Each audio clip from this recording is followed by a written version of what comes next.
Kasi alam mo yun, and gusto lang i-share sa inyo na, alam mo yun, basta purpose pa ba sa testimony yun? Hindi na. So, ayun, siguro, it's all about seeking Him. Sometimes when you seek Him, diba?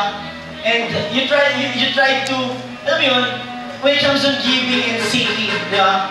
Paano pag tinry mo yung seeking and giving, diba?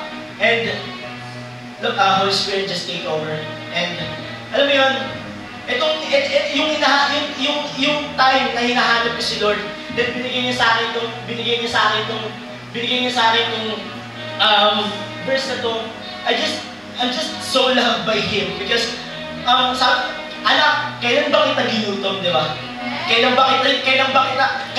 Tapos parang na-realize ko nun, as in yung bigay ng blessing, yung dating ng pagkain, di ba? Nung makikita nyo, hindi ako ganito kataba dati, pero ayun, medyo tumaba na si Kuya Tim. Pero yun nga sabi dito, siguro kung hindi ko hinanap si Lord, kung devotion na lang na devotion si Kuya Tim para lang ihanapin yung reward.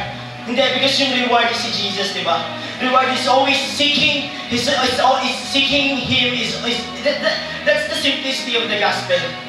When you seek Him, it's always about, alam mo yun, pinopursue mo siya, hinahanap mo siya. Because alam mo na meron something na ibabalik siya sa sayo, di ba? Pero dumating si Kuya Tim na hindi lang about sa, it's not about, alam mo yun, it's about giving.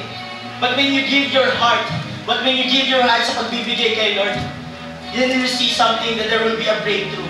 Anumang hinahanap mo na breakthrough, finances man yan, relationship man yan, family man yan, everything, sakop ka ni Lord yan when you seek Him.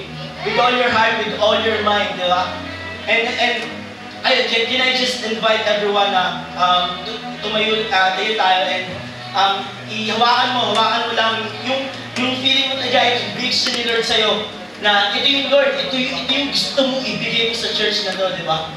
And right now, I'm asking you, can you lift everything na yung hawak nyo, ibibigay nyo kay Lord. I just wanna bless you. Okay? Hawak nyo na? Okay.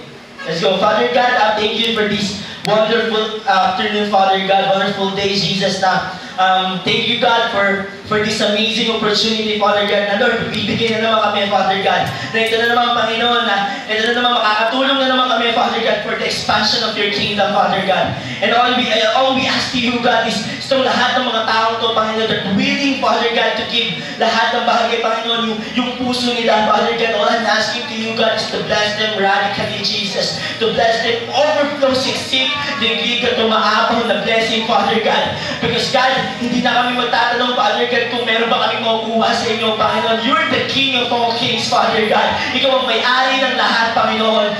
Panginoon, may mga kapatid ko na may pinagdaanan, Father God. Make them a miracle, Father God, sa buhay nila, Father God. And Father God, thank you for this wonderful afternoon. Just continue to bless them, Father God. In Jesus' name I pray. Amen. So, let's give, guys.